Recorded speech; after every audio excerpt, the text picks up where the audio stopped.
Mi nombre es Elena, y el eco de las palabras de mi abuelo ha sido la banda sonora de mis 62 años de vida. ¿Nunca me oyes, mija? Nunca pises San Lamento, ni por curiosidad, ni por necesidad. Ese pueblo no es de Dios, y a nuestra familia le cobró una deuda que jamás debimos. Lo decía con una seriedad que helaba la sangre.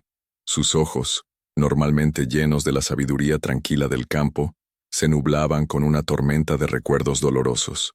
Yo era una niña entonces, y su advertencia se grabó en mí como un mandamiento sagrado, una frontera invisible que no debía cruzar. Crecí en el rancho, a unos 50 kilómetros de esa tierra prohibida, en un mundo donde el sol, la tierra y el trabajo honesto eran las únicas verdades. Mi abuelo Ramiro era un hombre forjado en la adversidad, de manos callosas y un corazón que, aunque herido, sabía amar con una ferocidad protectora. Me enseñó a leer las nubes, a entender el lenguaje de los animales y, sobre todo, a valorar el legado de nuestra sangre, un legado que, según él, estaba manchado por la traición que anidaba en San Lamento. Jamás me dio detalles. Cuando preguntaba, su rostro se convertía en una máscara de granito y simplemente repetía: «Hay cosas que es mejor dejar enterradas, Helenita. El pasado, cuando es ponzoñoso, no se desentierra». Y yo obedecí. Por décadas, San Lamento fue solo un nombre en un mapa polvoriento, un susurro en las conversaciones de los mayores, siempre asociado a historias de mala fortuna, de gente que se iba y no volvía, de un silencio pesado que parecía tragarse la luz del día. Mi vida transcurrió lejos de esa sombra. Me casé, tuve a mi hijo, enviudé demasiado pronto y me dediqué a sacar adelante el rancho que mi abuelo me heredó. Era una vida de lucha, sí, pero una lucha limpia, bajo el cielo abierto. Los años pasaron. Mi hijo se fue a estudiar a la Ciudad de México y luego a trabajar a Houston, convirtiéndose en un exitoso ingeniero. Me visitaba cuando podía, siempre preocupado por mi soledad, pero yo nunca me sentí sola. Las memorias de mi abuelo, su voz, sus enseñanzas, eran mi compañía constante. El rancho era mi santuario, cada árbol plantado por él, cada piedra del camino. Era un testamento de su amor y su esfuerzo. Pero había una caja, una vieja caja de madera de cedro que él guardaba en su estudio y que me pidió no abrir hasta que sintiera que el viento soplaba en contra. Por años, esa caja permaneció cerrada, un misterio silencioso en el rincón más oscuro del cuarto que ahora era mío. La tranquilidad se rompió hace una semana. Recibí una carta de un despacho de abogados de la capital. Palabras frías, legales, que hablaban de una disputa de linderos y una reclamación histórica de propiedad sobre una parte significativa de mi rancho. El nombre que firmaba la reclamación me erizó la piel: Fausto Montenegro. El apellido Montenegro era la única otra pista que mi abuelo me había dado, una noche de tormenta, en un susurro febril. «Cuídate de los Montenegro, mija. Tienen la ponzoña de la víbora y la paciencia del buitre». La carta era una afrenta, un ataque directo al corazón de mi herencia. Sentí una furia fría recorrer mis venas, una furia que no sabía que poseía. Esa noche, el viento soplaba con una fuerza inusual, golpeando las ventanas como si un espíritu enojado quisiera entrar. Fue entonces cuando recordé la caja. Con manos temblorosas, la saqué de su escondite. Dentro, el olor a cedro y a tiempo contenido me golpeó. Había cartas amarradas con un listón descolorido, fotografías en blanco y negro de gente que no reconocía, y un documento, un título de propiedad original, amarillento y frágil, que describía unas tierras mucho más vastas que las que yo conocía como nuestras. Unas tierras que, según el mapa adjunto, se extendían hasta las afueras de San Lamento, y junto a él, un diario de mi abuelo. Las primeras páginas hablaban de su juventud, de un socio y amigo llamado Ricardo Montenegro, y de un sueño compartido de prosperidad. Pero a medida que avanzaba, la tinta se volvía más oscura, las palabras más afiladas.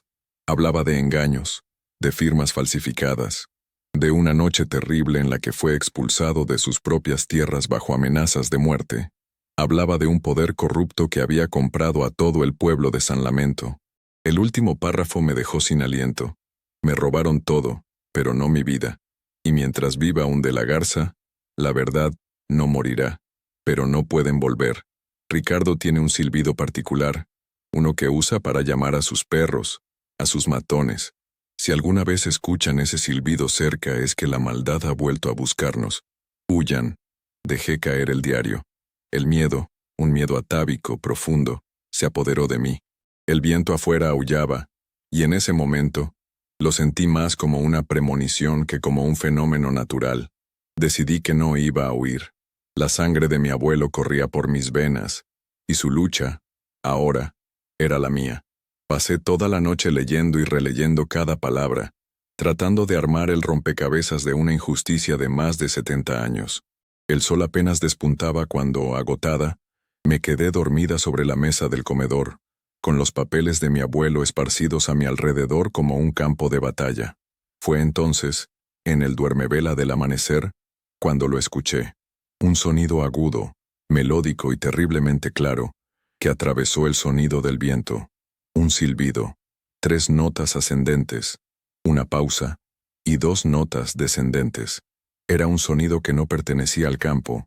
No era el canto de un pájaro ni el silbido de un jornalero. Era deliberado, cercano. Un escalofrío recorrió mi espina dorsal despertándome de golpe.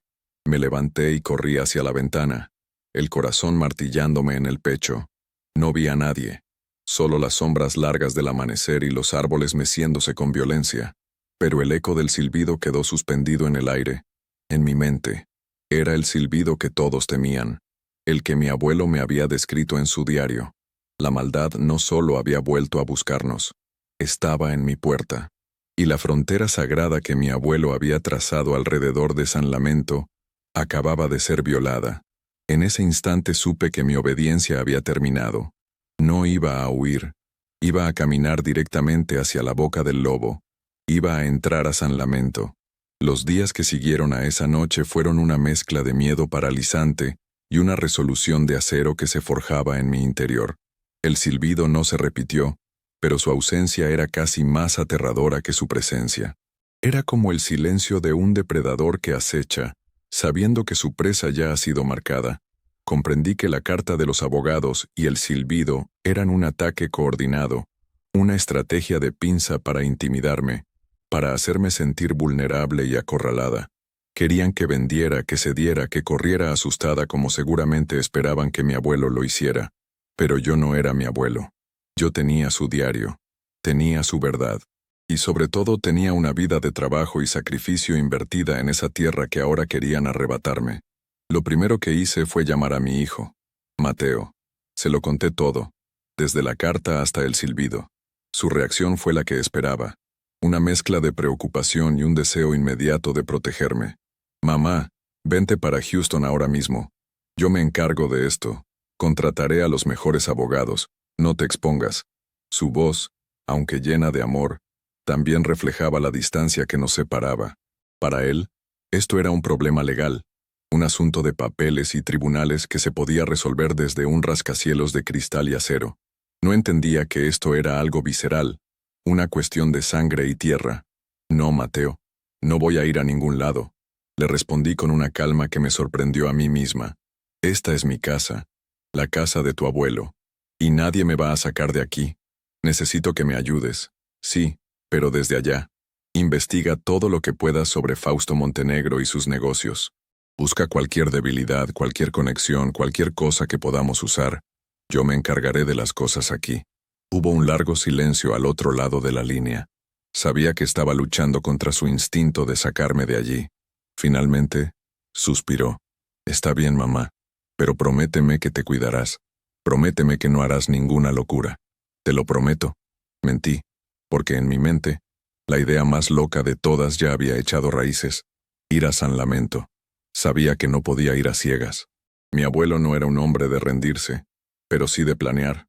Napoleon Hill, uno de los autores que mi abuelo leía con devoción, decía que toda adversidad lleva consigo la semilla de un beneficio equivalente. Tenía que encontrar esa semilla. Dediqué los siguientes días a prepararme, a armar mi propio plan de batalla. Mi primer paso fue buscar un aliado local. Recordé al licenciado Mendoza, un viejo amigo de mi abuelo, un hombre jubilado que vivía en la cabecera municipal, a medio camino de San Lamento. Era un hombre recto, de la vieja escuela, de los pocos que mi abuelo todavía respetaba. Lo llamé y le pedí que nos viéramos.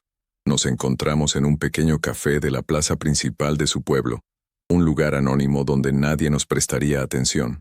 Le mostré la carta, el título de propiedad original, y le conté la historia del diario de mi abuelo.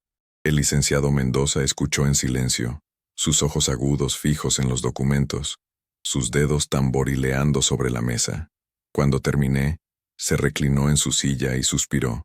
Elena, sabía que este día llegaría. Tu abuelo era mi amigo, un hombre cabal. Lo que le hicieron los Montenegro fue una porquería, una canallada de las grandes. Me contó lo que sabía. Ricardo Montenegro, el padre de Fausto, había construido un imperio sobre tierras robadas y negocios sucios. San Lamento era su feudo personal. Controlaba al presidente municipal, al jefe de la policía, a casi todos los comerciantes. Ir allí es como meter la cabeza en la boca del león, Elena. Fausto es peor que su padre, más ambicioso y con menos escrúpulos.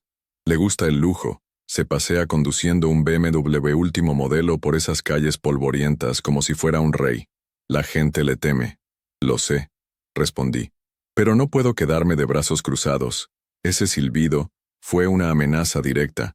Quieren mi tierra, la última pieza que les falta para consolidar lo que le robaron a mi familia. El licenciado me miró con una mezcla de admiración y preocupación. ¿Qué piensas hacer? Voy a ir a San Lamento, dije, y al decirlo en voz alta, la decisión se sintió irrevocable. Necesito entender el terreno, ver a la gente, buscar grietas en el muro que han construido. Necesito encontrar a alguien adentro que no les tenga miedo. Me advirtió de los peligros. Me aconsejó que lo dejara en manos de las autoridades. Pero ambos sabíamos que las autoridades en esa región tenían el apellido Montenegro grabado en sus cheques. Al final, viendo mi determinación, asintió. Está bien, no puedo detenerte, pero no vayas como Elena de la Garza. Llama la atención, busca una excusa. Di que eres una compradora de artesanías, una investigadora de tradiciones locales, cualquier cosa. Y ten mucho cuidado. En San Lamento, las paredes oyen y las sombras tienen ojos. Mi siguiente paso fue transformar mi apariencia. Guardé mi ropa de trabajo, las botas y los pantalones de mezclilla. De un viejo baúl saqué vestidos que no había usado en años. Me arreglé el cabello de una forma que no acostumbraba. Incluso me puse un poco de maquillaje. Me miré al espejo y vi a una extraña, una señora de ciudad, quizás un poco fuera de lugar, pero definitivamente no a la dueña del rancho de la Garza. Preparé una pequeña maleta y, lo más importante, hice una copia de todos los documentos de mi abuelo. Los originales los guardé en una caja de seguridad en el banco del pueblo del licenciado Mendoza. No iba a arriesgar la única prueba que tenía. La mañana de mi partida me levanté antes del amanecer. Caminé por el rancho, despidiéndome en silencio de cada rincón. Acaricié el lomo de Estrella, mi yegua, y le susurré que volvería pronto. Sentía una opresión en el pecho, el mismo tipo de miedo que se siente antes de una tormenta, pero también sentía la presencia de mi abuelo a mi lado, su mano imaginaria en mi hombro, dándome la fuerza que necesitaba. Conduje mi vieja camioneta, dejándola en una pensión en el pueblo del licenciado, y de ahí tomé un autobús de segunda clase. No quería llegar en mi propio vehículo, quería ser anónima. El viaje fue corto en kilómetros, pero largo en emociones. A medida que el autobús se acercaba a San Lamento, el paisaje parecía cambiar. La vegetación se volvía más seca, el aire más pesado. El sol, que en mi rancho era una promesa de vida, aquí parecía un ojo vigilante e implacable. Al bajar en la pequeña y destartalada terminal, el pueblo me recibió con un silencio hostil. Las calles estaban casi vacías, a pesar de ser mediodía. Las pocas personas que veía caminaban con la cabeza gacha, evitando el contacto visual. Las fachadas de las casas estaban descuidadas, con la pintura descarapelada, como si el pueblo entero hubiera perdido las ganas de vivir. En el centro de la plaza, en lugar de un kiosco alegre, se erigía una estatua de bronce de un hombre a caballo, Ricardo Montenegro.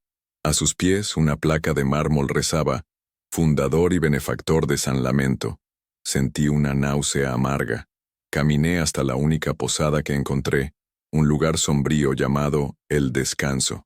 La dueña, Una mujer mayor de mirada triste y cansada me registró sin decir una palabra más de lo necesario. La habitación era limpia pero austera, con una ventana que daba a un callejón sin salida. Dejé mi maleta y me senté en la cama. El silencio era total, opresivo. Por primera vez desde que había tomado la decisión, una ola de duda me invadió. ¿Qué estaba haciendo aquí? Una mujer de mi edad, sola, en un pueblo controlado por criminales. Era una locura. Pero entonces recordé la cara de mi abuelo, la injusticia en sus ojos. Recordé el silbido, una burla a todo lo que él había construido. Y la duda se transformó de nuevo en determinación. No, no era una locura. Era una necesidad. Era el único camino hacia la justicia, hacia la paz para mi abuelo y para mí. Salí de la posada y comencé a caminar por el pueblo, mi corazón latiendo con una mezcla de miedo y propósito. Iba a conocer a mi enemigo en su propio terreno. Mi primera incursión en las calles de San Lamento fue un ejercicio de observación y autocontrol. Mantuve la fachada de una turista curiosa, una mujer de ciudad fascinada por la autenticidad del lugar, aunque cada fibra de mi ser gritaba que esa autenticidad era una capa de podredumbre sobre un miedo profundo. Entraba a las pocas tiendas que estaban abiertas, preguntando por artesanías locales con una voz que esperaba sonara casual. La respuesta era siempre la misma: un encogimiento de hombros, una negación murmurada. Aquí ya no se hace nada de eso, señora. La gente era parca, sus ojos vacíos o llenos de una desconfianza inmediata. Era evidente que cualquier extraño era visto como una potencial amenaza o, peor aún, como un espía de los Montenegro. El pueblo entero parecía funcionar bajo un código de silencio no escrito. A pesar de la apariencia de normalidad, un par de niños pateando un balón gastado en la plaza, mujeres barriendo sus banquetas con movimientos mecánicos, la tensión era palpable, como el aire antes de que se desate una tormenta eléctrica. En el centro de todo, visible desde casi cualquier punto del pueblo, se alzaba la hacienda de los Montenegro. Estaba en una colina, dominando el paisaje, una fortaleza moderna de muros blancos y tejas rojas que contrastaba grotescamente con la decadencia del resto de las construcciones. Era un monumento a la arrogancia, una declaración de poder que no necesitaba palabras.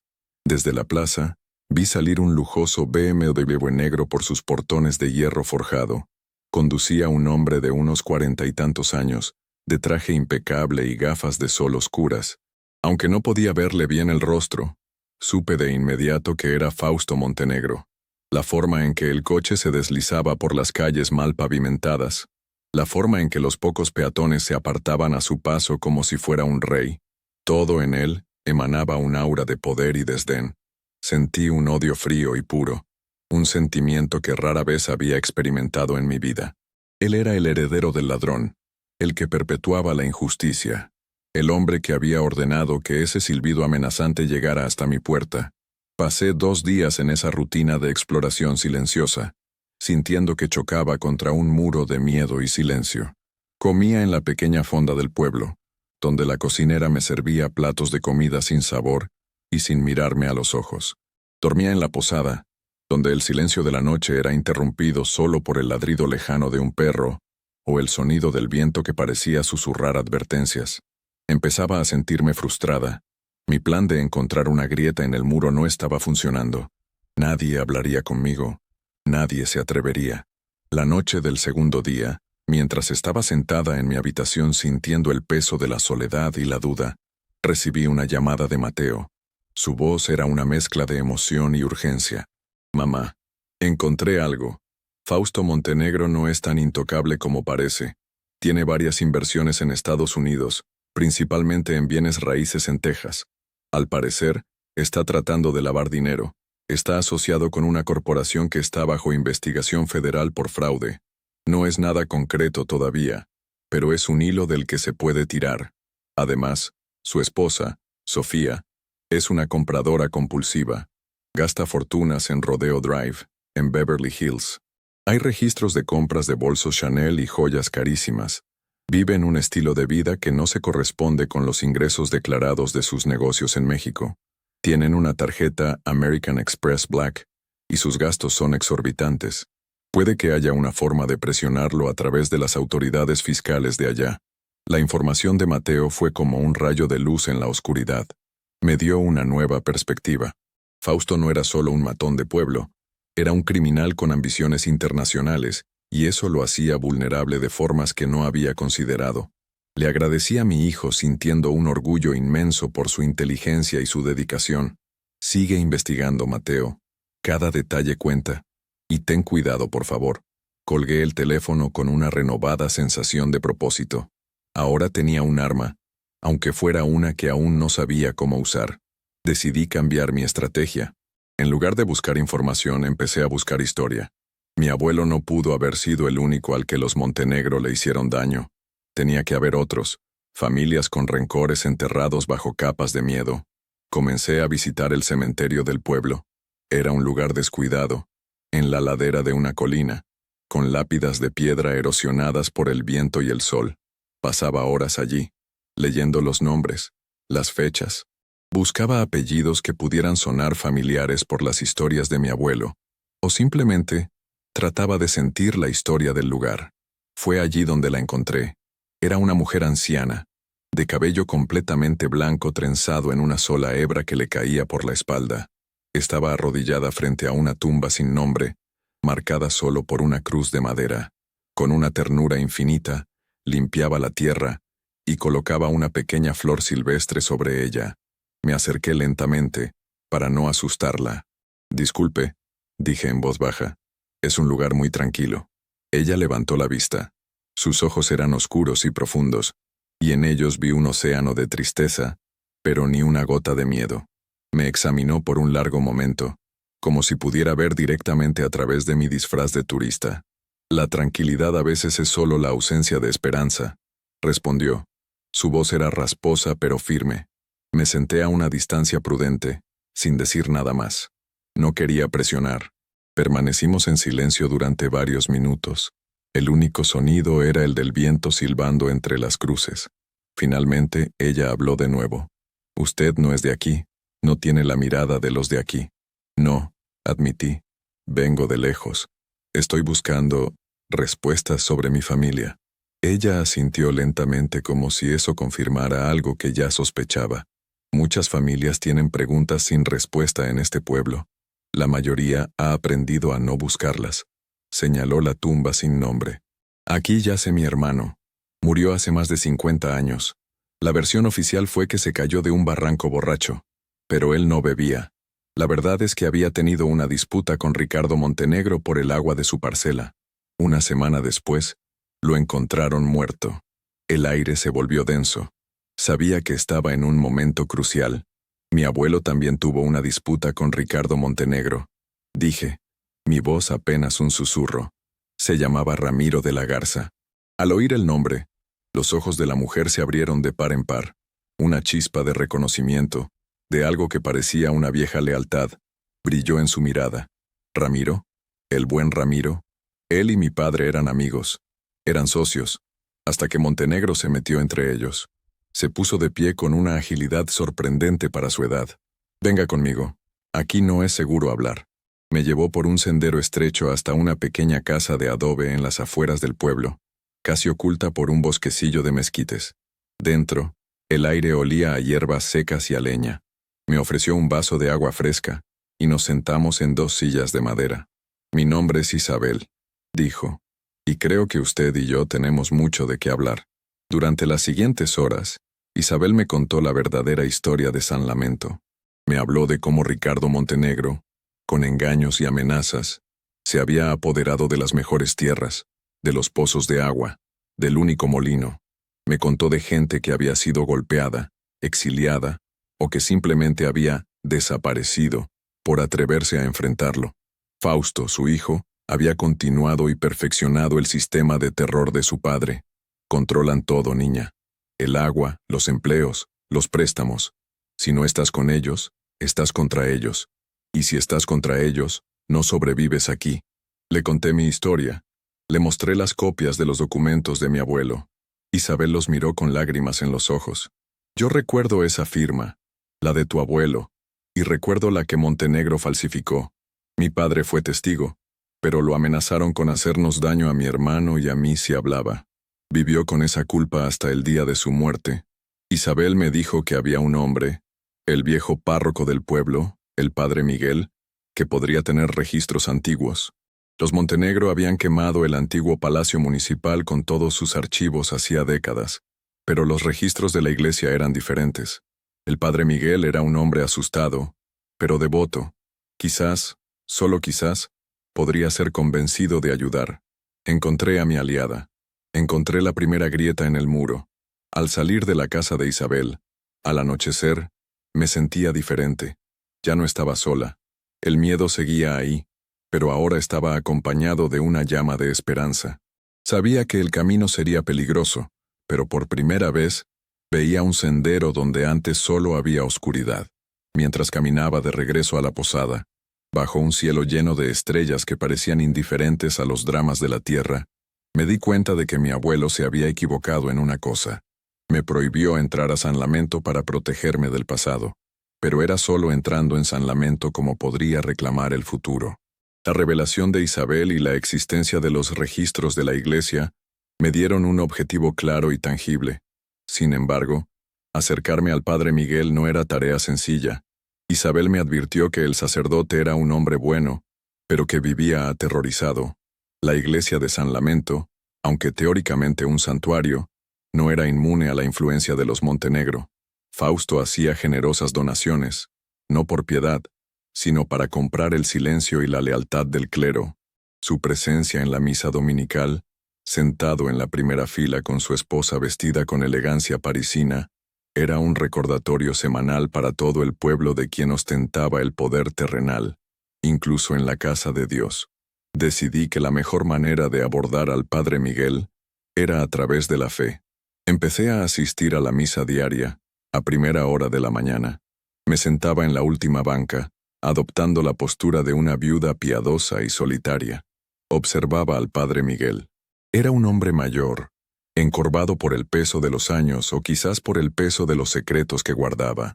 Su voz temblaba al dar el sermón, y sus ojos se movían nerviosamente, como si esperara una interrupción en cualquier momento. Después de 3 días de ser una presencia silenciosa y constante, me acerqué a él en la sacristía después de la misa. «Padre», le dije con voz suave, «soy nueva en el pueblo. Me gustaría confesarme». Me miró con sorpresa y una pizca de sospecha. La confesión no era algo que la gente de San Lamento practicara con frecuencia. El miedo a que sus pecados fueran susurrados en los oídos equivocados era demasiado grande. Me condujo al confesionario, una estructura de madera oscura y gastada que olía a incienso y a polvo. Dentro de la penumbra, separada de él solo por una rejilla, no confesé mis pecados, sino mi verdad. Le hablé de mi abuelo, Ramiro de la Garza, y de la injusticia que había sufrido. Le hablé de los documentos que tenía y de lo que Isabel me había contado. Le pedí, no como una investigadora, sino como una nieta que buscaba justicia para su abuelo, que me permitiera ver los viejos registros parroquiales. Hubo un largo y pesado silencio del otro lado de la rejilla. Podía escuchar su respiración agitada. «Hija mía», dijo finalmente, su voz un susurro cargado de angustia, «lo que me pides es muy peligroso. Esos archivos están bajo llave. Y don Fausto considera la historia del pueblo como un asunto personal. Revisar esos libros sería una traición a su confianza». «¿Confianza o miedo, padre?», pregunté, mi voz temblando ligeramente por la audacia de mi propia pregunta. ¿La lealtad de la iglesia es hacia un hombre que ha construido su fortuna sobre el sufrimiento de su rebaño? ¿O hacia la verdad? Mis palabras parecieron golpearlo. Escuché un suspiro que sonó como si el aire de sus pulmones llevara décadas atrapado. «La verdad», repitió, como si fuera una palabra en un idioma olvidado. «Dios nos pide ser valientes, pero a veces, en lugares como este, la valentía se confunde con la imprudencia. No puedo darte acceso. Sería mi fin, y el de esta parroquia». Me sentí hundir. Estaba tan cerca. «Pero», continuó, y mi corazón dio un vuelco, «los archivos no están bien organizados. A veces cuando busco un certificado de bautismo antiguo, dejo la puerta de la bodega abierta por error mientras voy por un vaso de agua. La bodega está al final del pasillo, detrás del altar. Y yo soy un hombre viejo y olvidadizo, especialmente los jueves por la tarde, después de la hora santa. Fue todo lo que dijo. Me dio la absolución por pecados que no había confesado, y se fue, dejándome en la oscuridad del confesionario con el corazón latiendo desbocado. Me había dado una oportunidad, una ventana de tiempo increíblemente arriesgada. Le comuniqué el plan a Isabel.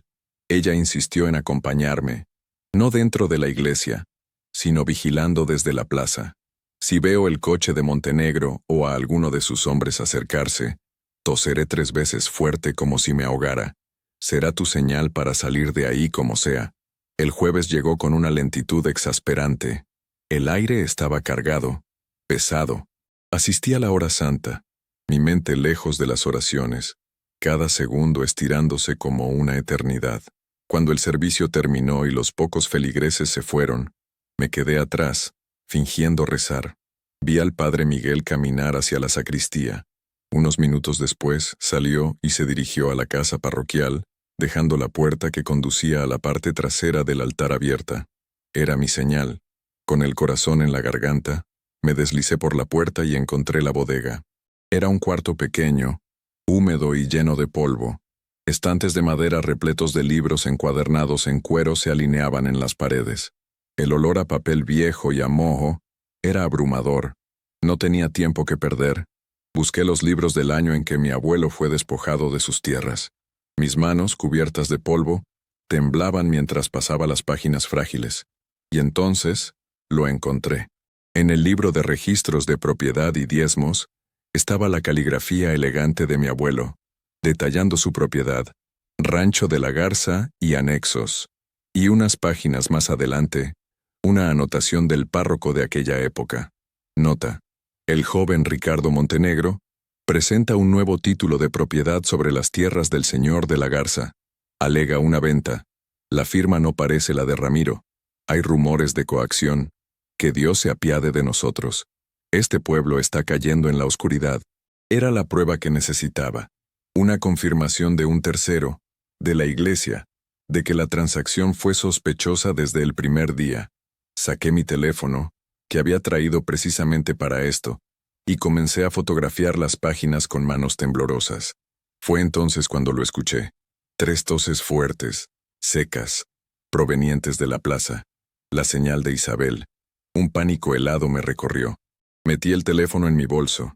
Dejé el libro sobre la mesa como si nada y salí de la bodega, cerrando la puerta detrás de mí.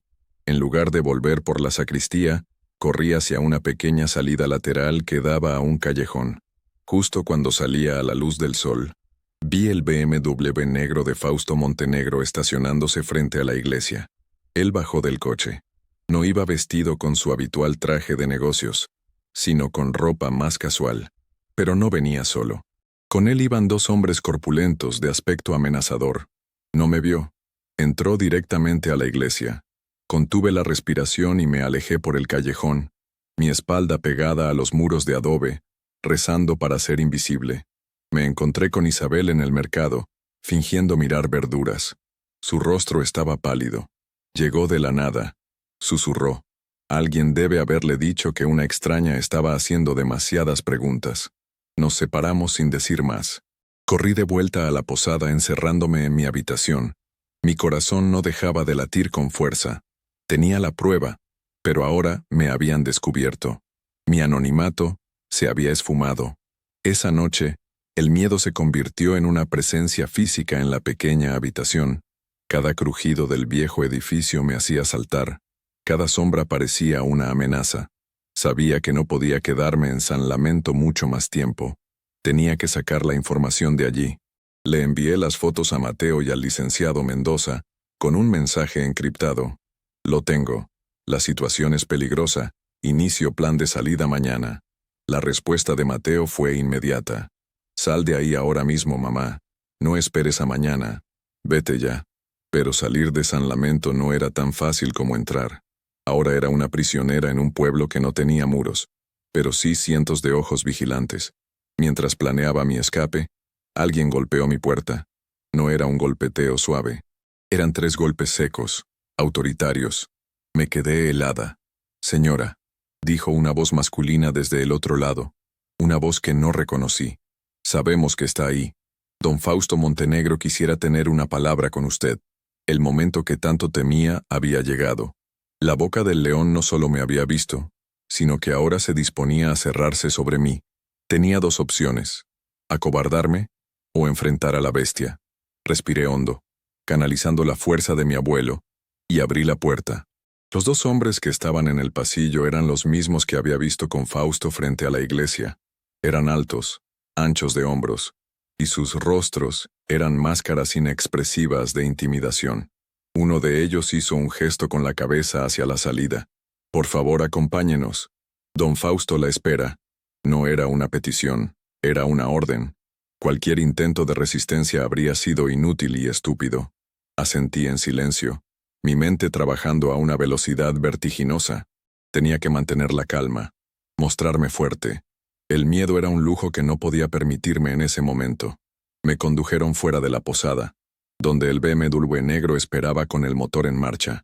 Me indicaron que subiera al asiento trasero. El interior del coche olía a cuero caro y a un sutil ambientador con aroma a sándalo, un contraste absurdo con el polvo y la pobreza de las calles por las que nos deslizábamos. Nos dirigimos directamente a la hacienda en la colina. A medida que nos acercábamos, la escala de la propiedad se hizo evidente. No era solo una casa grande, era una fortaleza. Muros altos coronados con alambre de espino, cámaras de seguridad visibles en cada esquina, y portones de hierro que se abrieron a nuestra llegada con un zumbido electrónico. El jardín era un oasis impecablemente cuidado, un insulto a la tierra seca y agrietada del resto del pueblo. Me llevaron a través de un vestíbulo de mármol y me hicieron esperar en un despacho que parecía sacado de una revista de diseño. Muebles de maderas oscuras, una enorme pintura abstracta en la pared y un ventanal que ofrecía una vista panorámica del pueblo sometido a sus pies. Fausto Montenegro estaba de espaldas a mí, mirando por ese ventanal, sosteniendo un vaso de lo que parecía ser whisky. «Elena de la Garza», dijo sin volverse. Su voz era suave, educada, pero con un filo de acero. O debería decir, la señora investigadora de artesanías, una tapadera bastante pobre si me permite decirlo. Se giró lentamente. Era más apuesto de lo que había imaginado, con el tipo de encanto superficial que a menudo acompaña al poder y la riqueza. Pero sus ojos eran fríos, calculadores, los ojos de un depredador. «Me ha causado bastantes problemas, señora, revolviendo el pasado, hablando con gente que debería saber mantener la boca cerrada, husmeando en lugares donde no la llaman». Se sentó detrás de su imponente escritorio de caoba. «Así que dígame, ¿qué es lo que quiere? ¿Dinero? ¿Es eso lo que busca? Puedo ser un hombre muy generoso cuando se trata de resolver problemas de forma discreta». Su oferta me revolvió el estómago. La audacia, la arrogancia de pensar que la herida de mi familia, la lucha de mi abuelo podía ser curada con un fajo de billetes. «No quiero su dinero, señor Montenegro», respondí, mi voz firme a pesar del temblor interno. «Quiero lo que es mío por derecho. Quiero las tierras que su padre le robó a mi abuelo». Una sonrisa condescendiente se dibujó en sus labios. Ah, la vieja historia. Un cuento de hadas que su abuelo se inventó para justificar su propio fracaso. Tengo un título de propiedad perfectamente legal. Su reclamo no tiene ningún valor. Yo también tengo un título de propiedad, repliqué. El original. Y tengo el testimonio del párroco de la época que pone en duda la legalidad de su documento. La sonrisa de Fausto vaciló por una fracción de segundo. Sus ojos se entrecerraron. El cura era un viejo senil y entrometido. Su palabra no vale nada. Y cualquier papel que usted crea tener es solo eso, un papel viejo. Aquí, en San Lamento, yo decido lo que es legal y lo que no lo es. Se levantó y caminó alrededor del escritorio hasta quedar frente a mí. Su presencia era abrumadora. «Le haré una última oferta». «Una suma generosa, suficiente para que viva el resto de sus días en un lujo que nunca ha soñado. A cambio, me dará esos papeles. Se olvidará de San Lamento y nunca más volverá a pronunciar el apellido de la Garza en este pueblo. Si se niega, bueno, digamos que este pueblo tiene una forma muy particular de hacer que los problemas desaparezcan. Su abuelo fue inteligente, aceptó su pérdida y se fue. Usted debería seguir su ejemplo. Era el momento de la verdad. Podía aceptar su dinero manchado de sangre y vivir, o podía defender el honor de mi abuelo y arriesgarlo todo. Pensé en la mirada de Isabel, en la tumba sin nombre de su hermano, en el miedo en los ojos del padre Miguel, en las décadas de opresión que ese hombre y su padre habían impuesto sobre tanta gente. Mi abuelo no aceptó su pérdida, dije, mirándolo directamente a los ojos. Él protegió a su familia de un monstruo. Y no acepto su oferta. No voy a vender la memoria de mi abuelo por su dinero sucio. La máscara de civilidad de Fausto se desvaneció por completo. Su rostro se contrajo en una mueca de furia. Vieja estúpida, siseó. Usted se lo ha buscado. Hizo una señal a sus hombres, que habían estado esperando en la puerta. Llévensela, enciérrenla en la bodega de la casa vieja, que reflexione sobre su decisión, y quítenle el teléfono. Me agarraron por los brazos con una fuerza brutal. Luché, pero fue inútil. Mientras me arrastraban fuera del lujoso despacho, mi mente estaba en un torbellino. Había cometido un error. Había subestimado su crueldad. Me llevaron a una vieja construcción en la parte trasera de la propiedad, una bodega de adobe que probablemente era parte de la hacienda original. Me empujaron dentro y cerraron la pesada puerta de madera con un cerrojo metálico. La oscuridad era casi total, rota solo por un fino rayo de luz que se filtraba por una grieta en el techo. El aire era frío, y olía a tierra húmeda y a vino rancio. Estaba atrapada, sola. El miedo, que había mantenido a raya, ahora me inundó por completo. Me deslicé por la pared hasta sentarme en el suelo frío, abrazando mis rodillas. Las lágrimas de frustración y terror corrieron por mis mejillas. ¿Así terminaba todo? Conmigo desaparecida en una bodega olvidada, igual que tantas otras víctimas de los Montenegro. Pensé en Mateo, en la preocupación que sentiría cuando no pudiera contactarme. Pensé en el licenciado Mendoza, en Isabel. ¿Se atreverían a buscarme? ¿O mi desaparición sería solo otra historia susurrada en las sombras de San Lamento? En la oscuridad, la desesperación comenzó a consumirme. Pero entonces, un recuerdo vino a mí. La voz de mi abuelo no advirtiéndome sino enseñándome. La mente, Elenita, es tu mejor arma. Incluso en la oscuridad más profunda, si tu mente está clara, puedes encontrar una salida. Nunca te rindas. Planifica. Piensa. Me sequé las lágrimas con rabia. No iba a dejar que me vencieran. No iba a morir aquí. Comencé a respirar hondo, a calmar el pánico. Tenía que pensar. Tenía que planificar. Mi confrontación con Fausto no había sido un fracaso total. Lo había provocado. Lo había hecho mostrar su verdadera cara. Y, lo más importante, le había hecho confirmar, con su propia reacción violenta, que mi reclamo era legítimo y peligroso para él.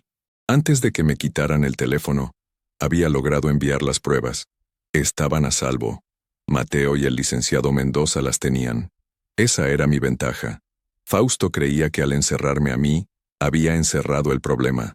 Pero el problema ya no estaba contenido en esa bodega. Estaba ahí fuera. Y ahora, mi única tarea era sobrevivir hasta que la ayuda llegara. El tiempo en la bodega se convirtió en un concepto abstracto.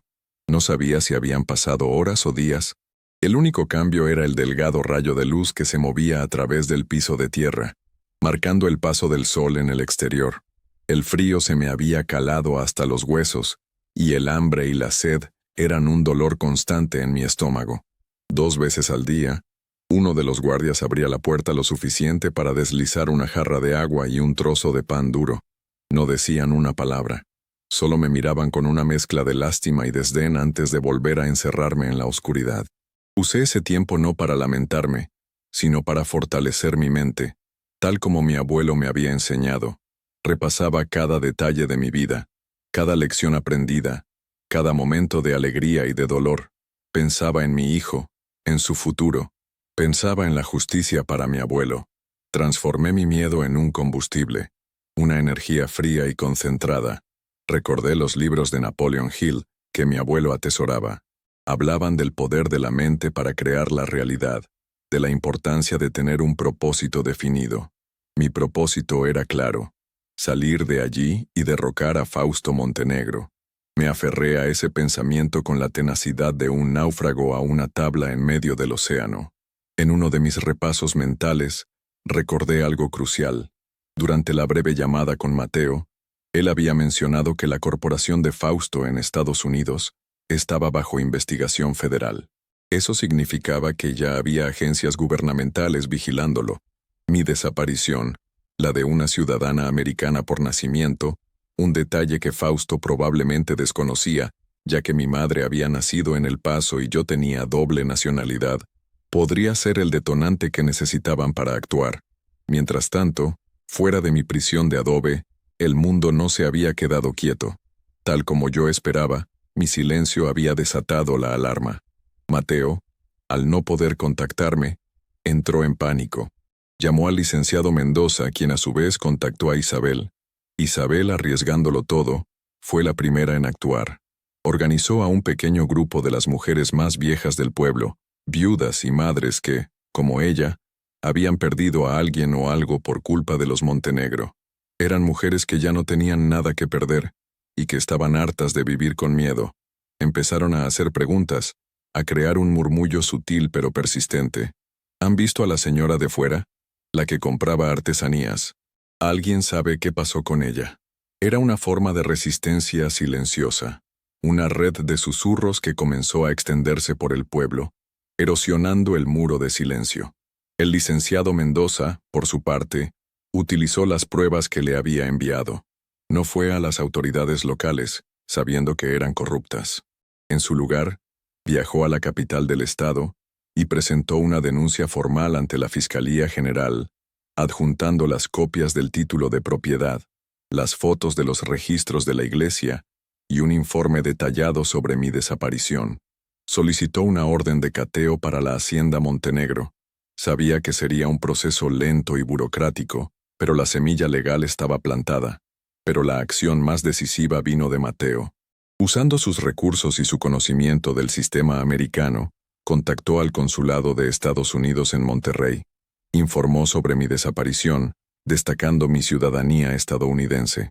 Presentó las pruebas de las actividades financieras ilegales de Fausto, y sugirió que mi secuestro podría estar relacionado con su deseo de silenciarme. La mención de una ciudadana estadounidense secuestrada por un individuo bajo investigación federal fue la chispa que incendió la pradera. La burocracia, que en México podía ser lenta, en Estados Unidos, cuando se trataba de uno de los suyos, podía moverse con una velocidad y una fuerza aterradoras. Dentro de mi celda, yo no sabía nada de esto. Mi esperanza comenzaba a flaquear. La debilidad física empezaba a afectar mi claridad mental. En mi tercer día de cautiverio, o lo que yo creía que era el tercer día, la puerta se abrió de golpe. Era Fausto. Su rostro estaba desencajado por la rabia. «¿Qué hiciste?», gritó arrojando un periódico al suelo. En la penumbra apenas pude distinguir el titular: empresario mexicano investigado por fraude, N.E., y vinculado a la desaparición de ciudadana americana. Me agarró del brazo y me sacó a la luz del sol, que me cegó momentáneamente. «Tienes gente poderosa detrás de ti. El consulado ha estado llamando. Hay federales haciendo preguntas en la capital». De repente, lo entendí todo. Mi plan, mi esperanza, había funcionado. Mateo lo había logrado. El gigante dormido se había despertado. Ya no era Elena de la Garza contra Fausto Montenegro. Ahora era un criminal internacional contra dos gobiernos. La expresión de Fausto era la de un animal acorralado. El miedo había reemplazado a la arrogancia en sus ojos. «Vas a llamarles», siseó, empujándome hacia la casa principal. «Les vas a decir que estás bien, que te fuiste de viaje, que todo es un malentendido». Me di cuenta de que tenía el poder. Por primera vez él me necesitaba a mí. «No», dije, mi voz ronca por la falta de uso pero firme. «No llamaré a nadie. Se acabó, Montenegro.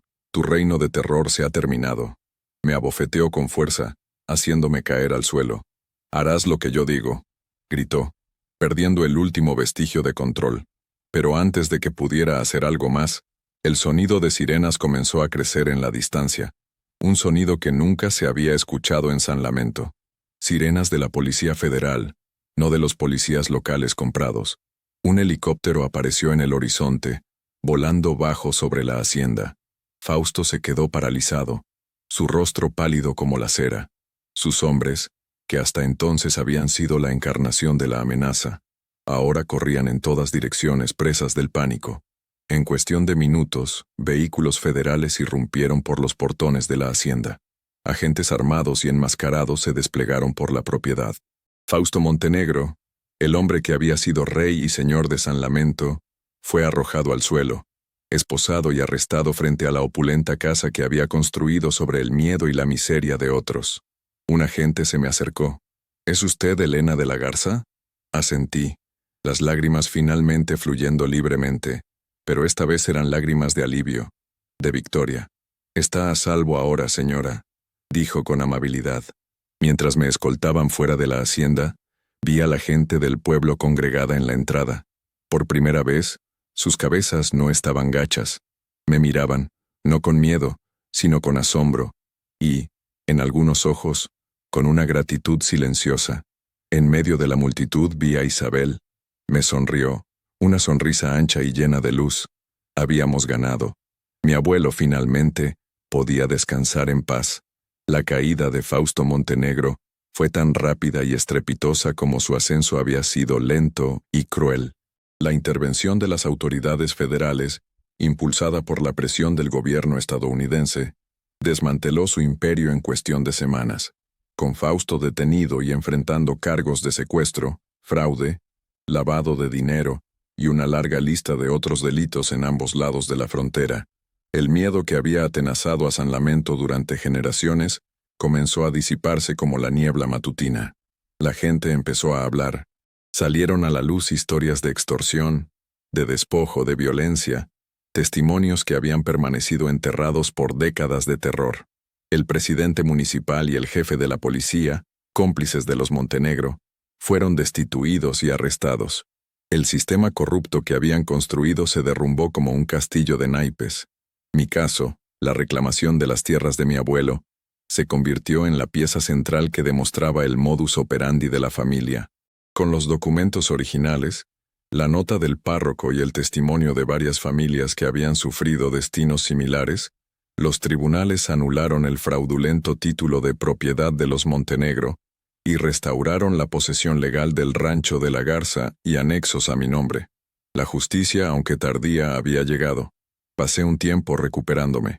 El agotamiento físico y emocional era profundo. Mateo voló desde Houston y se quedó conmigo en el rancho durante varias semanas. Su presencia fue un bálsamo. Cuidó de mí con una ternura que me recordó a mi difunto esposo. Juntos, caminábamos por la tierra que habíamos recuperado, hablando no del pasado doloroso, sino del futuro. ¿Qué vas a hacer con todo esto, mamá?, me preguntó un día, mientras contemplábamos el vasto terreno que se extendía hasta el horizonte, incluyendo las tierras que antes pertenecían a San Lamento. Es demasiado para ti sola. Tenía razón. El rancho era ahora inmenso, pero la idea de venderlo, de deshacerme de la tierra por la que mi abuelo había sufrido y por la que yo había luchado, era impensable. Recordé las palabras de mi abuelo sobre el legado, sobre la tierra como algo más que una simple propiedad. Era una responsabilidad.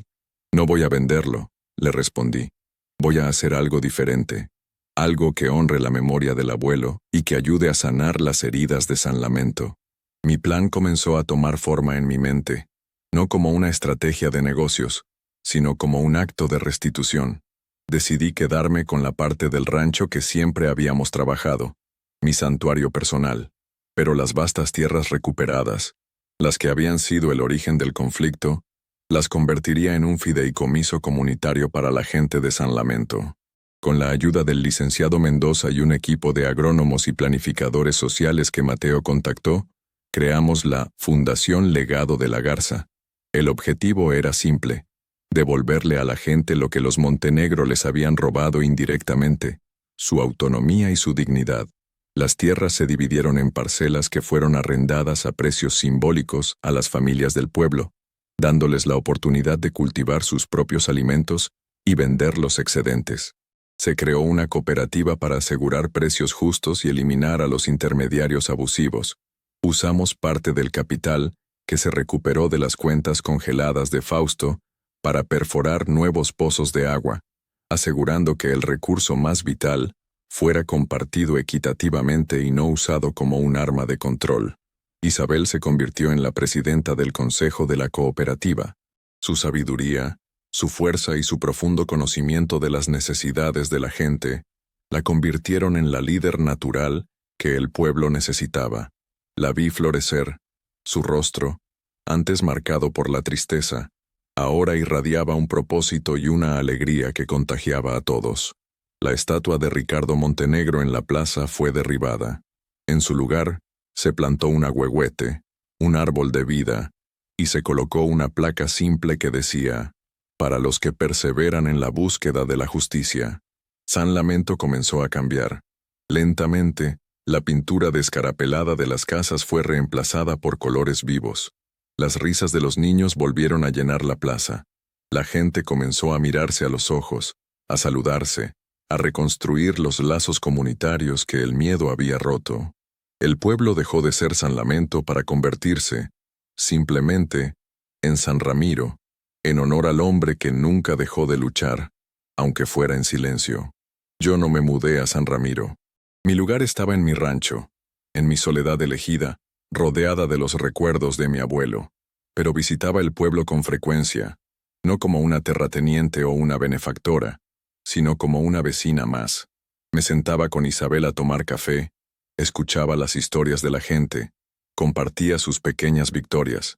Encontré una paz que nunca creí posible, una paz que nacía no de la ausencia de lucha, sino de haberla enfrentado y vencido. Mi relación con Mateo también se transformó. La distancia física ya no importaba. La experiencia nos había unido de una manera profunda e inquebrantable.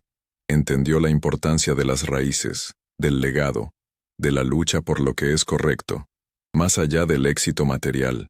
Vio en mí no solo a su madre, sino a una mujer fuerte, capaz de mover montañas, o al menos, de enfrentarse a los demonios que las habitan. Una tarde, mientras el sol se ponía pintando el cielo de naranja y púrpura, estaba sentada en el porche, en la vieja mecedora de mi abuelo. Sentí una brisa suave, y por un instante, me pareció oír un susurro en el viento. No era el silbido amenazante de Montenegro, sino algo diferente, una melodía suave, familiar. Era el silbido que mi abuelo solía hacer cuando estaba contento, trabajando en su tierra, un silbido de paz, de satisfacción. Sonreí. La deuda estaba pagada. La maldición se había roto. El legado de mi abuelo no era solo la tierra, sino la lección de que el verdadero valor no reside en lo que posees, sino en lo que estás dispuesto a defender, y que incluso la oscuridad más larga no puede extinguir la luz de una sola persona decidida a luchar por la verdad. Gracias por llegar hasta el final de esta reflexión. Si estás leyendo esto, quiero que sepas que no estás solo. Ahora, te invito a un momento de calma. Voy a compartir una oración. No importa tu religión, sino tu fe.